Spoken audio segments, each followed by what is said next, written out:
नवंबर 2022 की बात है। असम की रहने वाली हमारी एक सब्सक्राइबर खुशी गुवाहाटी शहर के अंदर एक पीजी में रह के नेट एंट्रेंस एग्जाम की तैयारी कर रही थी। एक सुबह जब वो सो के उठती है तो उनकी तबीयत काफी खराब लग रही थी और खुशी की एक रूममेट जिसका बेड बिल्कुल विंडो के पास था, वो कमरे के कोने में बैठकर खुशी को एक टक देखे जा रही है। इसी बीच खुशी अपने कमरे से बाहर निकलती है और जो कॉरिडोर में कॉमन वॉशरूम था उसके अंदर चली गई। अब थोड़ी देर के बाद वॉशरूम से बाहर आते ही खुशी को ना चक्कर आने लगा। अब यहाँ कॉरिडोर की ग्रिल पकड़कर वो जैसे तैसे दीवार के एंड में जो कॉमन मिरर लगा हुआ था उस मिरर के सामने चली जाती है और फिर उन्होंने देखा कि भाई उनके नोज से ब्लीडिंग हो रही है। अब यहाँ खुशी को लगा कि शायद उन्हें जो पहले से साइनस की प्रॉब्लम है उसकी वजह से हल्की फुल्की ब्लीडिंग हो रही है, क्योंकि ये चीज पहले भी हो रखी थी और ये नाक से ब्लीडिंग होना उनके लिए कोई नई बात नहीं थी। और यही सोचकर खुशी ने नाक पर जो ब्लड लग रहा था उससे अपने हाथों से पोंछ दिया और भाई साहब ऐसा करते ही उसका पूरा फेस ब्लड से भर जाता है। और अब आगे आपको खुशी के लाइफ के इस खौफनाक चैप्टर को पूरा सुनने के बाद एक जबरदस्त ठंडी लहर का एहसास होने वाला है। खुशी बताती है कि भैया वैसे तो मैं बिहार से बिलोंग करती हूँ, पर मेरे दादाजी काफी टाइम पहले असम शिफ्ट हो गए थे। असम के जागी रोड टाउन में ही हमारा घर है।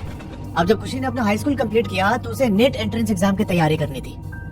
चूंकि जागी रोड टाउन में कोई अच्छी कोचिंग नहीं थी, तब खुशी के पेरेंट्स ने बोला कि ठीक है तुम गुवाहाटी चले जाओ और वहीं से जाके अपनी नेट की तैयारी करना। अब गुवाहाटी में खुशी के मामा लोग भी रहते थे पहले से, तो वहाँ पर चीजों को मैनेज करना काफी आसान हो गया था। पहले तो इसके मामा ने बोला कि तुम एक काम करो, हमारे घर पे ही रह लो आके, क्या दिक्कत है। पर यहाँ खुशी का मन नहीं था। वो चाहती थी कि मैं एक सेपरेट पीजी लेके रहूं, मैं क्यों किसी पर बोझ बनने जाऊं। अब घर पर ऐसी इतनी भीड़ होती है तो पढ़ाई नहीं हो पाएगा ढंग से। उसके मामा ने भी बोला कि चलो ठीक है। खुशी पहले तो जाती है अपने मामा के घर, वहाँ पर 3-4 दिन रह के अपने लिए पीजी ढूंढती है। अब जिस इंस्टीट्यूट में खुशी को एडमिशन लेना था उसका एक ब्रांच गुवाहाटी के जीएस रोड में पड़ता है और वहीं कोचिंग के पास में ही खुशी को एक पीजी भी मिल जाता है। इसके लिए काफी आसान हो गया भाई, किसी ज्यादा कम्यूट नहीं करना पड़ेगा। अब एक बार तो ऐसा लेआउट समझना, उस रोड पर टोटल 4 बिल्डिंग्स थी, मतलब उस पर्टिकुलर एरिया में, और 2 बिल्डिंग जो है वो कोचिंग की और तीसरी वाली बिल्डिंग पीजी की थी। तो एक तरीके से ऐसे बिल्कुल चिपके हुए थे तीनों बिल्डिंग्स। खुशी बताती है कि जो मेरा पीजी था उससे ना हमारे कोचिंग का क्लासरूम भी दिखाई देता था, तो इन्होंने उसी पीजी को खुशी के लिए सिलेक्ट कर लिया और यहीं से असली खेला चालू होता है दोस्त। अब देखो खुशी इस पीजी में आराम से रहने लगी, उसे कमरा मिल गया था। पर यहाँ पर उनकी एक पुरानी दोस्त थी, उनके स्कूल के सीनियर, उन्होंने वार्न किया था कि यार जिस इलाके में वो पीजी है ना, हमने मतलब सुना है कुछ कुछ उसके बारे में, कुछ तो एबनॉर्मल होता है उधर। तो एक बार तुम जिस भी पीजी में रह रही हो उसका प्रॉपर बैकग्राउंड चेक और ये सब कर लेना। तो खुशी बोलते है कि ठीक है आप टेंशन मत लीजिए, मैं उसका ध्यान रखूंगी। अब यहाँ वो पहली बार घर से बाहर निकली थी भाई, पहली बार किसी पीजी या हॉस्टल में रह रही थी। अब ये सब बातें वो अगर अपने पेरेंट्स या मामा को बताती तो हो सकता था कि खुशी को उस पीजी से निकाल के ये लोग अपने घर पर रख ले, इसके फ्रीडम भी जाएगी, पढ़ाई में डिस्टर्बेंस भी होगी। तो यही सब सोच के खुशी ने सोचा कि भाई क्यों इतना हैसल पालना, क्यों ये सब लफड़े में पड़ना है, जो होगा हम देख लेंगे। खुशी यहाँ ये भी बताती है कि मेरी फैमिली इन सब में बहुत भरोसा करती है, एनर्जीज में। हम भगवान, शैतान, पूजा पाठ सब कुछ मानते हैं। अच्छा एक बार जरा समझना कि खुशी को किस तरीके का रूम मिला था। खुशी बताती है कि वैसे तो मुझे सिंगल या डबल शेयरिंग वाला रूम चाहिए था और नीचे वाले फ्लोर पे ही मैं देख रही थी, पर चूंकि वो सारे रूम्स ऑक्यूपाइड थे इसलिए मुझे सबसे ऊपर वाले फ्लोर पर कमरा लेना पड़ा। अब देखो कोचिंग कितने पास है पीजी, तो ऑब्वियस सी बात है कि भाई जो भी पहले आएगा वो नीचे वाला फ्लोर ही अपने लिए चूज करेगा। अब इस बीच जो खुशी को रूम मिलता है वो भी आपको समझना बहुत जरूरी है। मैं ड्राइंग से समझाने की कोशिश करता हूँ। मेरी ड्राइंग थोड़ी बेकार है तो प्लीज एक्सक्यूज मी। अब जब आप ये इमेज देखेंगे तो आपको पता चलेगा कि ये बिल्डिंग है, ठीक है। बिल्डिंग के सबसे ऊपर वाले फ्लोर पे जो छत वाला एरिया है, उस छत वाले एरिया के जस्ट बाजू से एक छोटा सा कॉरिडोर जैसा जा रहा है रास्ता। उस कॉरिडोर के दोनों साइड में ना लोहे की ग्रिल लगी है। इस कॉरिडोर वाले रास्ते को पार करते ही 4 रूम्स बने हुए हैं, रूम 1, रूम 2, उसके बाद वॉशरूम है, फिर रूम 3 खुशी का कमरा था और उसके बाद आता है रूम 4 और रूम 4 से ऊपर जाके एक एरिया आता है, उस एरिया से खड़े होके सीधा नीचे दिखाई देता है। तो खुशी बताते हैं कि वहां से नीचे देखने पर जो कूड़ा वगैरह डंप होता है ना, वो चीज हमें दिखाई देता था। और हाँ, इन्हीं 4 में से एक रूम वार्डन का था। आई होप आपको लेआउट पूरा क्लियर हो गया होगा। खुशी ने बताया कि जब मैं पहली बार पीजी के अंदर गई तो मैंने चारों तरफ घूम के देखा, मुझे सब कुछ बड़ा नॉर्मल लग रहा था। कुछ भी जैसा मेरे फ्रेंड ने बोला था कि ध्यान रखना उधर आसपास कुछ होता है, मुझे कुछ ऐसा फील नहीं हुआ। पर जब मैं ऊपर गई, ऊपर वाले फ्लोर पे जो छत था, छत से क्रॉस करके जब मुझे रूम की तरफ जाना था, अपने वाले रूम की तरफ, तब मैंने जैसे इस कॉरिडोर पे पैर रखा ना, जो ग्रिल लगी है दोनों साइड, उस कॉरिडोर पे पैर रखते ही मुझे कुछ अजीब सी एनर्जी फील हुई। खुशी बताती है कि मैं बहुत सेंसिटिव हूँ ऐसे एनर्जीज को लेके, तो मुझे वो एनर्जी फील हुई कि कुछ है इधर, पर मैंने उस चीज को इग्नोर किया। मैं नई ऐसे बाहर निकली थी घर से, तो मैं बहुत ज्यादा एक्साइटेड थी और यही एक्साइटमेंट खुशी को बहुत ज्यादा भारी पड़ने वाली है। अच्छा एक चीज और समझना, जब खुशी यहाँ पर पीजी देखने आई थी तो उनके साथ उनके पेरेंट्स भी थे। जब ये लोग खुशी के कमरे की तरफ गए तो उनकी मम्मी भी साथ में थी। और जो मैंने लास्ट रूम से ऊपर जाके जगह बताई थी जहाँ से खड़े होके पूरा नीचे दिखाई देता है, उधर पूरा कूड़ा डंप किया जाता है, तब खुशी की मम्मी ने भी वहाँ पर खड़े होके एक नजर मारी थी। और खुशी बताती है कि मेरी मम्मी को थोड़ा अजीब लगा, वो ना बहुत देर तक ऐसे नीचे देखती रही और फिर उन्होंने अपना सर उठाया और खुशी को बोला कि देखो रात को ना इस वाले स्पॉट पे मत आना, मुझे थोड़ा सा यहाँ पे अजीब लग रहा है। अब ये सब बातें बोल के खुशी को अच्छे से समझाने के बाद उसके पेरेंट्स वापस अपने घर चले गए। अच्छा एक चीज और समझना कि जब खुशी के पेरेंट्स उसको ड्रॉप करके वापस अपने होम टाउन जा रहे थे, तब चूंकि पहली बार खुशी अपने घर से निकली थी, तो ये बताते हैं कि हम सब बहुत ज्यादा रोए, इतना रोए कि मतलब मेरा सरदर्द भी होने लगा। मैं 7 नवंबर 2022 को उस पीजी में आ गई थी रहने के लिए और 8 नवंबर से मेरी क्लासेस शुरू होने वाली थी। मेरे पेरेंट्स मुझे छोड़ के चले गए और अब मुझे ही सब कुछ अकेले मैनेज करना था। जो मेरी क्लास की टाइमिंग थी वो सेकंड हाफ में है, दोपहर के 3 बजे से लेके शाम के 8 बजे तक। 8 नवंबर को दोपहर में मैं क्लास जाती हूँ, सब कुछ बहुत अच्छा रहा। क्लास करके मैं वापस पीजी आ गई और मुझे मम्मी की बहुत याद आ रही थी और ऐसे ही उनसे फोन पर बात करके ऐसे रोते रोते मैं रात को सो गई। अब 9 नवंबर 2022 की बात है, सुबह मेरी नींद खुली। आज भी मेरी क्लास दोपहर के 3 बजे से स्टार्ट होने वाली थी और खुशी बताती है कि आज सुबह जब मैं सो के उठी तो मेरी तबीयत एकदम ठीक नहीं लग रही थी। सर बड़ा भारी सा हो रखा था मेरा। मुझे लगा कि शायद मैं इतना रोई हूँ पिछले 2 दिनों से, तो इसकी वजह से मेरी तबीयत ऐसी खराब लग रही है। इसने इस बात को इग्नोर किया। ये चुपचाप दोपहर में उठ के क्लास जाती है। क्लास में इसके कुछ दोस्त बने और क्लास से वापस आने के बाद पीजी के बच्चों से भी ये इंटरेक्ट करती है कि भाई ठीक है अब तो यही मेरे साथी हैं, इनके ही साथ रहना अब। और यही सारी चीजें खुशी के दिमाग में चल रही थी। अब चलो वो दिन भी ऐसे ही पार हो गया, पर अगले दिन खुशी जब क्लास करने गई तो क्लास के बीच में ही उनकी तबीयत बिगड़ने लगी।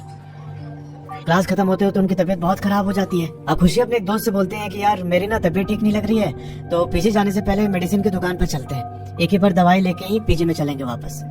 अब एक चीज समझना, जो ये दोस्त थी इसका नाम था एलरीना। ये खुशी की रूममेट है। खुशी को ट्रिपल शेयरिंग का रूम मिला था, तो एलरीना इसकी रूममेट भी थी और इसकी बैचमेट भी, जो खुशी की तीसरी रूममेट थी। खुशी बताती है कि उसका हम नाम तक नहीं जानते थे, वो किसी से बात भी नहीं करती थी और ना ही वो क्लास जाती। सिर्फ जब खाने का टाइम होता तभी वो अपने कमरे से निकलकर नीचे आती थी। एक चीज और समझना कि जो खुशी का बेड था कमरे के अंदर, वो गेट के पास है। उसके बाद एलरीना का बेड है और सबसे कोने में विंडो के साइड पर उसकी उस तीसरे रूममेट का बेड था। इनको उस लड़की का नाम तक नहीं पता था। सोचो, वो एकदम इंट्रोवर्ट टाइप की, हमेशा चिड़चिड़ी रहने वाली। खुशी बताती कि मैं फोन पे 1-2 बार बात कर रही थी तो वो एलरीना से बोलती है कि उसको बोल के बाहर जाके बात करे, यार रूम में मुझे डिस्टर्ब हो रहा है। मैंने 1-2 बार लाइट जलाया पढ़ने के लिए तो उससे भी वो बहुत चिढ़ जाती और मेरे तरफ ना बहुत खुन्नस से देखती थी। पर जो एलरीना लड़की थी वो काफी हेल्पिंग नेचर की थी। अब उस दिन कोचिंग खत्म होने के बाद खुशी एलरीना को लेके सीधा मेडिसिन शॉप पर पहुंचती है। वहाँ से उन्होंने पैरासीटामोल लिया और वापस अपने पीजी आ जाती है। खुशी बताती है कि मेरी तबीयत बहुत खराब हो रही थी तो मैंने तुरंत ही दवाई खा ली और दवाई खाने के कुछ मिनट के बाद ही मुझे बहुत अनईजी फील होने लगा।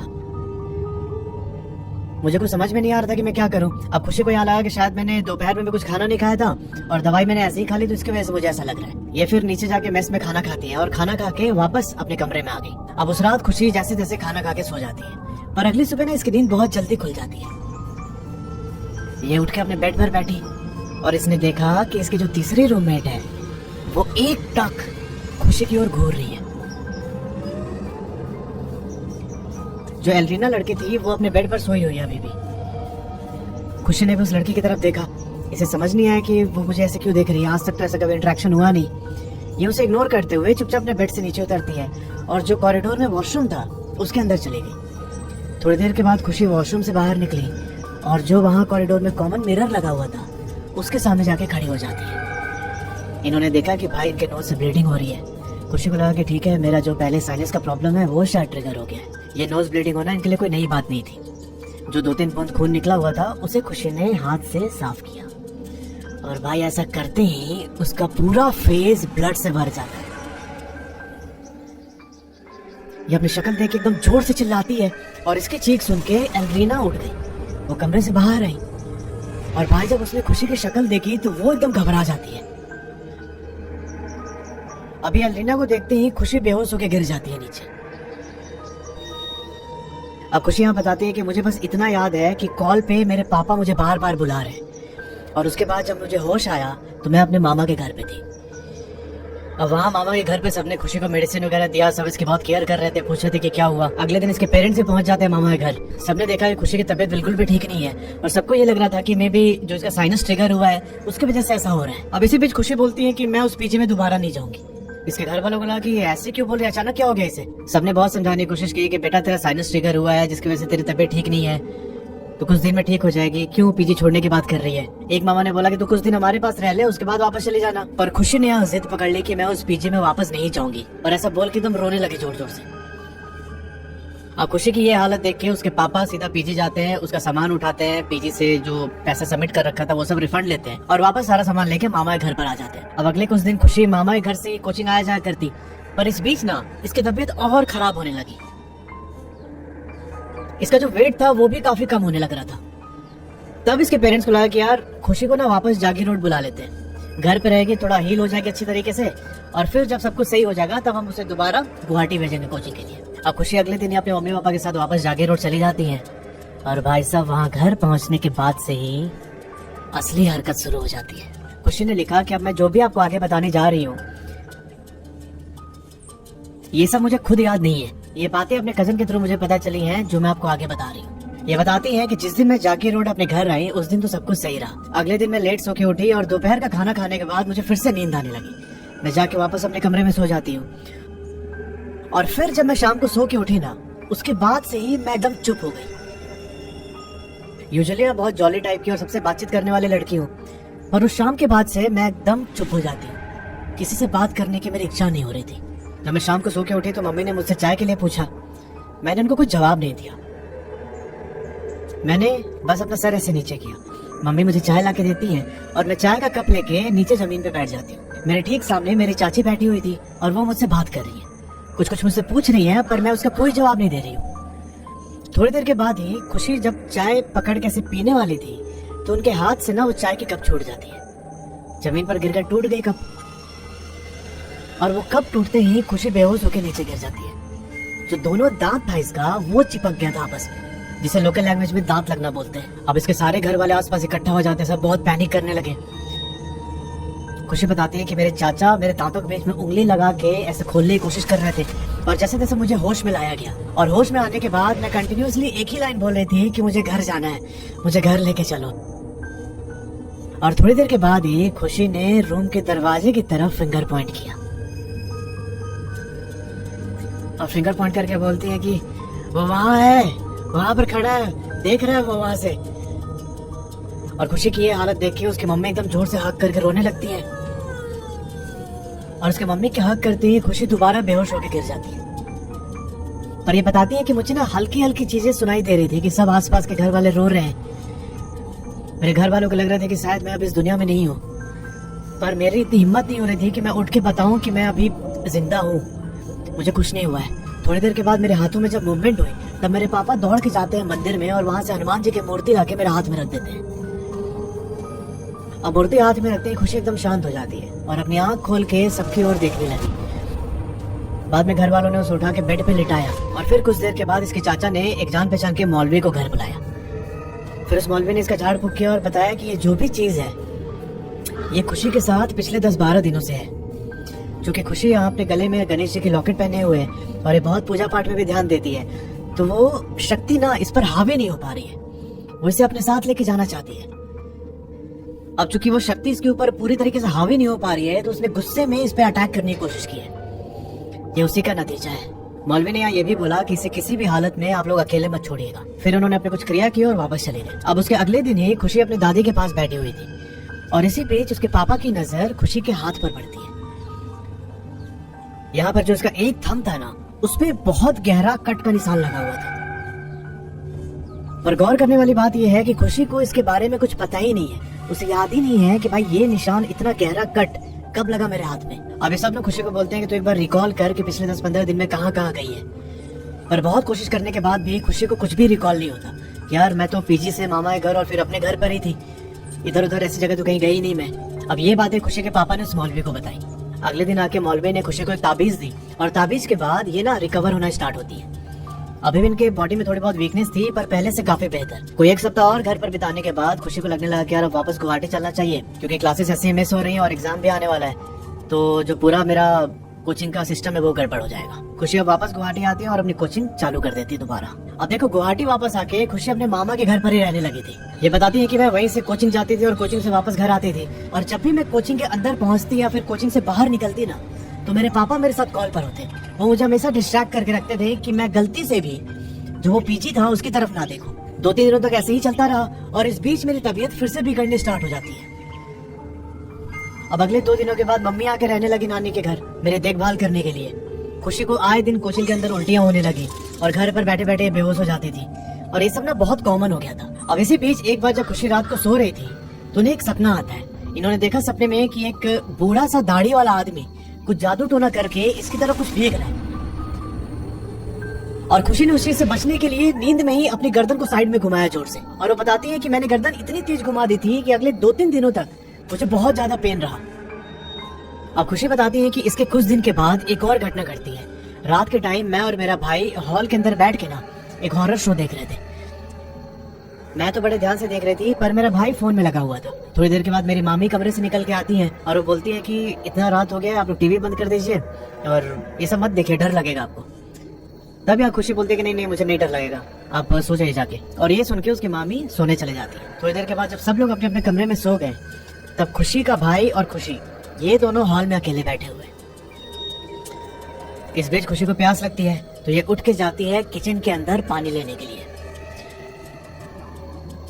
और पानी लेके जैसी पीछे मुड़ी पीने के लिए ये देखती है कि जो किचन की खिड़की थी उसके दूसरी साइड पर एक काला साया इनको घूर रहा है।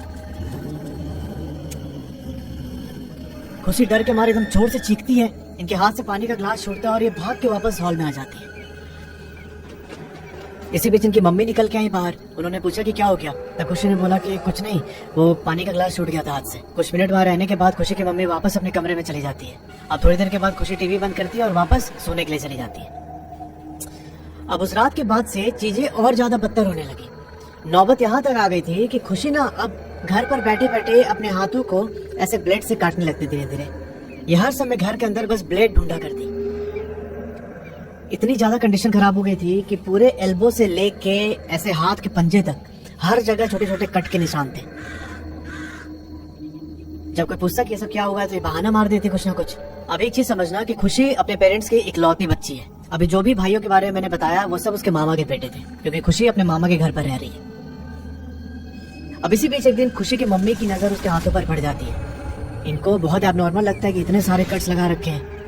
ये खुशी से पूछती है कि ये क्या हुआ तेरे हाथों पे, तो खुशी ना एकदम गुस्से में मम्मी की ओर घूरने लगती है। इसकी मम्मी को शक हुआ कि भाई कुछ गड़बड़ है।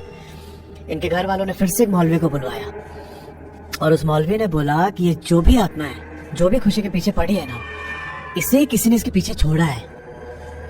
ऐसे पढ़ाई लिखाई बहुत तेज है और हर चीज में आगे रहती है, तो जलन के मारे किसी ने खुशी के ऊपर इसे छोड़ दिया कि खुशी को बर्बाद कर दे। उन्होंने ये भी बताया कि बहुत सारे लोग आप लोगों से जलते हैं, आप लोगों के काफी दुश्मन भी हैं, और उसी में से किसी एक ने इस आत्मा को आपकी बेटी के ऊपर छोड़ा है।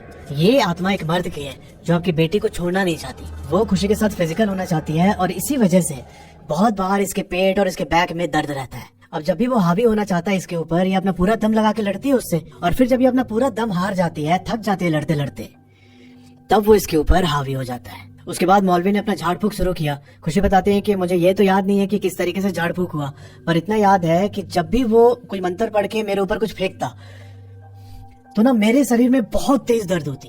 मतलब इतना ज्यादा पेन होता कि मैं एक्सप्लेन नहीं कर सकती। ऐसा लगता है किसी ने मुझे बहुत टाइट से एकदम जकड़ लिया है। अब उस झाड़ फूक के बाद मौलवी ने फिर से बोला कि इसको अकेले मत छोड़ना। यहाँ तक कि जब ये नहाने जाती थी तब भी इनके बाथरूम के बाहर कोई ना कोई खड़ा रहता था। उस मौलवी ने एक दूसरी ताबीज बना के दी खुशी को। अब ये वाली ताबीज पहनने के कारण आत्मा पूरी तरीके से हावी नहीं हो पाती थी इस पे। पर खुशी बताती है कि अब ऐसा होने लगा कि जब भी मैं सो के उठती सुबह, तो मेरे हाथ में, कमर में, गले में, हर जगह किसी के हाथों के निशान लगे होते हैं। अब बहुत दिनों के बाद भी जब खुशी पूरी तरीके से ठीक नहीं हुई, तब इसके घर वालों ने अपने जान पहचान के पंडित को कंसल्ट किया। वो इनके दूर के रिलेटिव थे। पंडित जब घर आए तो उन्होंने खुशी को देखा और बोला कि ये जो भी आत्मा है इसके ऊपर, ये बहुत ज्यादा पावरफुल है और ऐसी इतनी आसानी से पीछा नहीं छोड़ेगी। खुशी इतना पूजा पाठ करती है इसलिए ये पूरी तरीके से हावी नहीं हो पाती, वरना यह आत्मा कब का खुशी को अपने साथ लेकर चली गई होती। खुशी बताती है कि मुझे भी ऐसा एहसास होता है कि हर समय कोई ना कोई मेरे आसपास रहता है। पंडित जी ने बताया कि उस आत्मा को पूरी तरीके से दूर करना तो पॉसिबल नहीं है अभी, लेकिन हाँ इतना कर सकते हैं कि वो इस पर हावी ना हो। पर ये आत्मा रहेगी तो इसके साथ ही, वो पूरी तरीके से तभी दूर होगी जब खुशी किसी के साथ इंटीमेट हो जाती है। फिलहाल यहाँ पंडित जी ने खुशी की शुद्धि करने की कोशिश की। नवरात्रों में सप्तमी के दिन माँ दुर्गा को जिस चीज से नहलाया जाता है, उन्हीं सारी चीजों से इन्होंने खुशी को नहलाया और इसके हाथ में एक लॉकेट बांधा। लॉकेट बांधकर बोला कि इसे अपनी जिंदगी में कभी भी मत उतारना, वरना वो स्पिरिट बहुत ज्यादा पावरफुल है, तुम्हारे साथ कुछ भी कर सकती है। Thanks for watching.